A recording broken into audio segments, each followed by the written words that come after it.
bà chúng rip suốt bà bông bông này bà chúc cái tiết thay chỉ môi sự learning bà ngày này sự learning nâng miên định nịch môi nông ca tăng rụp nó lời cái chọn công tớ đây vì ad hay vì lắp đồ đổi spy bảo vật bà nó về được bông bông connect internet bà muốn đồ mơ dùng bông bông complete chụp like nâng chụp subscribe nó video nó bọc cho mình môi để mấy tụ bán video thay mình tham tiết nó về hàng một bà sân chụp bông bông trong mơ video xem tiết trong Microsoft Office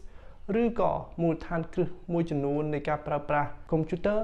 សូមពុកម៉ែបងប្អូនចូលទៅក្នុង link description បាទអញ្ចឹងកុំខាត់ពេលយូរតោះយើងចូលទៅមើលការតាំងរូបនៅលើកញ្ចក់កុំព្យូទ័ររបស់យើងស្អាតហើយ free អត់គិតថ្លៃទាំងអស់គ្នាតោះចូលទៅក្នុងកុំព្យូទ័រទាំងអស់គ្នា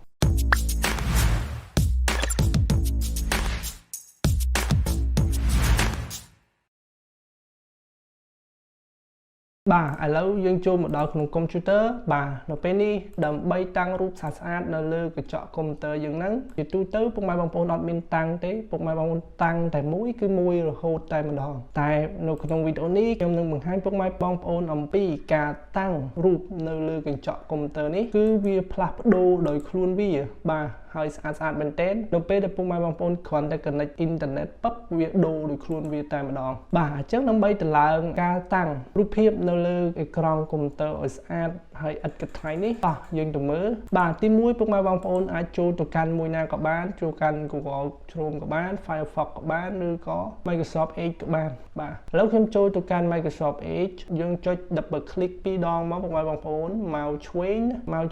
ដងឬក៏មកស្ដាំ open ក៏បានដែរឥឡូវខ្ញុំចុច mouse ស្ដាំហើយទៅមកខ្ញុំយកពាក្យថា open បាទសូមបញ្ជាក់ទីពុកម៉ែបងប្អូនពេលដែលចូលទៅក្នុង Microsoft Edge Chrome ឬក៏ Firefox ទាំងអស់ហ្នឹងគឺយើងត្រូវប្រើអ៊ីនធឺណិតបាទអញ្ចឹងពុកម៉ែដឹងហើយបាទឥឡូវយើងចូលមកកាន់អ៊ីនធឺណិតរបស់យើងខ្ញុំចូលមកកាន់ Microsoft Edge បាទឥឡូវខ្ញុំ search ពាក្យថាពុកម៉ែបងប្អូនវាយតាមខ្ញុំមកពុកម៉ែបងប្អូនវាយថា bingswallpaper.com ពុកម៉ែបងប្អូនបាទវាលោតមកហើយបាទដោយសារខ្ញុំធ្លាប់ទៅឡើងអញ្ចឹងពុកម៉ែបងប្អូនឃើញអត់ពុកម៉ែបងប្អូននេះវាយអញ្ចឹងមកនេះឃើញអត់ពុកម៉ែបងប្អូនខ្ញុំស៊ូមឲ្យមើលបន្តិចនេះវាយអញ្ចឹងមក bingswallpaper.com វាយប៉ុណ្ណឹងមកពុកម៉ែបងប្អូនវាយតាមខ្ញុំមកណាបើមើលអត់ទាន់ពុកម៉ែបងប្អូនឈប់បន្តិចមកឈប់វីដេអូបន្តិចមកបាទអញ្ចឹងវាយប៉ុណ្ណឹងហើយពុកម៉ែបងប្អូនចុច enter ទៅពុកម៉ែបងប្អូនបាទចុច enter ទៅនៅលើ keyboard យើងហ្នឹងបាទពេលចុច enter ពុកម៉ែបងប្អូនឃើញរូបច្រើនណាស់ឃើញអត់នេះគឺជារូបរបស់ Bing Wallpaper ហ្នឹងប៉ុន្តែនេះជារូបផ្ទាំងឯងពុកម៉ែបងប្អូនអត់ត្រូវការយករូបហ្នឹងយកមកតាំងអញ្ចឹងទេបាទពុកម៉ែបងប្អូនគឺតឡើងវាមានន័យថាតឡើងយើងអត់នៅយករូបអញ្ចឹងយកមកតាំងទេបើយើងយករូបអញ្ចឹងយកមកតាំងយើងនៅធ្វើការដូរដែរយើងទៅចុចដូរវាអញ្ចឹងពេលបើកអ៊ីនធឺណិតវាអត់ដូរដែរអញ្ចឹងយើងបាទពុកម៉ែបងប្អូន scroll មកខំបន្តិចមកតមកពុកម៉ែបងប្អូនឃើញពាក្យថា explore the world one photo at a time Bing Wallpaper អញ្ចឹងពុកម៉ែបងប្អូនចុចទៅលើអាហ្នឹងមកដែលមានពាក្យខាងក្រោមនេះ link URL នេះគឺ w.microsoft.com បាទអញ្ចឹងពុកម៉ែបងប្អូនចុចលើហ្នឹងមកបាទចុចលើអាហ្នឹងមកនេះ explore the world one photo at a time ហ្នឹងមកបាទចុចខ្ញុំចុចហើយបាទនៅពេលចុចហើយវាលោតបែបនេះពុកម៉ែបងប្អូននេះពុកម៉ែបងប្អូនឃើញពាក្យថា install now បាទនៅពេលពុកម៉ែបងប្អូន install រូបវានឹងឥឡូវវារូបនឹងជាប់លើកញ្ចក់របស់យើងស្អាតតែម្ដងបាទស្អាតហើយវាដូរដោយខ្លួនវាទៀតបាទឥឡូវខ្ញុំចូលទៅវិញបាទឥឡូវខ្ញុំចុច install now ពុកម៉ែបងប្អូនអញ្ចឹងពុកម៉ែបងប្អូនចុចកន្លែង install now ហ្នឹងពុកម៉ែបងប្អូននេះនៅលើកុំព្យូទ័រយើងពេលយើងចូលមកដល់ហ្នឹងណាបាទអញ្ចឹងពុកម៉ែបងប្អូនចុច install now ឥឡូវខ្ញុំចុច install now ឥឡូវវា download បាទយើងធ្វើការ download មកពុកម៉ែបងប្អូនបាទឥឡូវពេញហើយពុកម៉ែបងប្អូនបាទឥឡូវយើងពេញហើយយើង open វាមកបាទចុច open វាមកបាទពេលចុច open ទៅវាឲ្យយើង load install បាទពេលយើងចុច open ទៅវាទៅបើកឲ្យយើង install យើង install មកអ្នកនរគ្នាបាទយើងចុច open មកវាទៅបើក file យើង install យើងចុច install now មកបាទយើងចុច install មកបាទឥឡូវ install យើងពេញហើយយើងចុច finish បាទបន្ទាប់ពីតម្លើងហើយយើងបិទវាចោលមកបាទឥឡូវរូបរបស់យើងបានដូរហើយបាននេះបាទស្អាតមែនទែនបាទពុកម៉ែបងប្អូននេះវាជាប់នេះ Microsoft Bing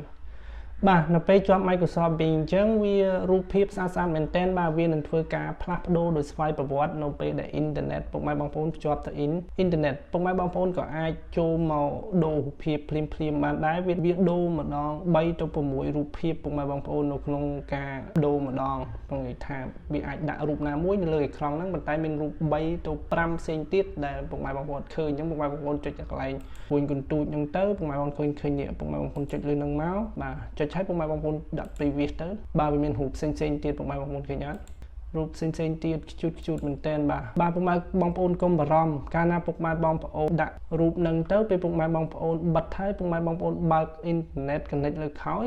វាជាប់រូបថ្មីពុកម៉ែបងប្អូនបាទឥឡូវខ្ញុំដូររូបផ្សេងមកឃើញពុកម៉ែបងប្អូនបាទរូបច្រើនមែនតែនបាទហើយស្អាតទៀតពុកម៉ែបងប្អូនបាទឃើញអត់បាទរូបស្អាតមែនតែនអញ្ចឹងពុកម៉ែបងប្អូនកុំភ័យពុកម៉ែបងប្អូនគ្រាន់តែឡើងវាទៅវាតាំងនៅលើនឹងអូតូហើយនៅពេលពុកម៉ែបងប្អូនបិទកុំព្យូទ័រពុកម៉ែបងប្អូនបើកមកវិញពុកម៉ែបងប្អូន connect internet ពុកម៉ែបងប្អូនចេញពីធ្វើការលើឯកសារណាមួយចេញមករូបភាពនឹងដូរផ្សេងទៀតហើយបាទពិតជាស្អាតរូបភាពស្អាតមែនតែននៅក្នុង Wallbeing ហ្នឹងបាទយ៉ាងមិនដែរអំពីការតាំងរូបនៅលើអេក្រង់របស់យើងស្អាតមែនតែនបាទដោយរូបខាងក្រោយនេះអញ្ចឹងពុកម៉ែបងប្អូនអានេះក៏ខ្ញុំតាំងដែរបាទពុកម៉ែបងប្អូនវានឹងជួយពុកម៉ែបងប្អូនហើយរូបទាំងអស់នោះវានឹង change ដោយអូតូហើយស្អាតខ្ជូតមែនតែនប្រាប់ពុកម៉ែបងប្អូនបាទនេះគឺជាវិធីនៅក្នុងការតាំងរូបដ៏ស្រស់ស្អាតនៅលើកុំព្យូទ័ររបស់យើងបាទអញ្ចឹងខ្ញុំសង្ឃឹមថាវីដេអូនេះនឹងមានប្រយោជន៍ជូនដល់ពុកម៉ែបងប្អូនទាំងអស់គ្នាហើយខ្ញុំសង្ឃឹមថាខ្ញុំនឹងជួបពុកម៉ែនៅវីដេអូក្រោយបាទសូមអរគុណសូមជម្រាបលា